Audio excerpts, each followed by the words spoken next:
Manipur irang asiga mari lainabani haiduna Hanna Chief Minister N Biren gini haiba leak oirakiba audio tape ado National Forensic Science University Ahmedabad na Amuk Hanna Thijinnaba Supreme Court na Ngasi direction Peekhre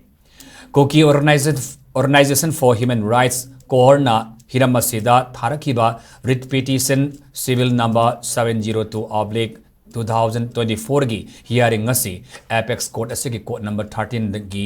item number 31 da hangduna hearing sathaki Justice Sanjay Kumar amasung Justice Satish Chandra Sharma gi division bench sathakiba hearing aduda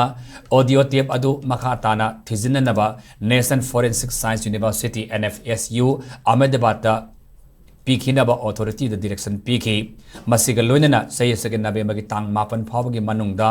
seal cover the haplaga voice comparison report pikhalaknabasu Nfsu da sukhangan ki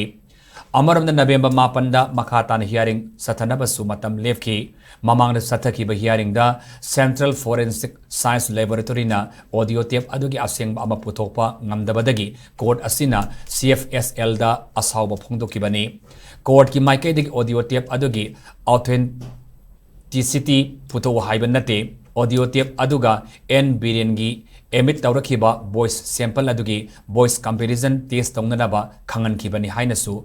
Pongdo Kibalay Krabani.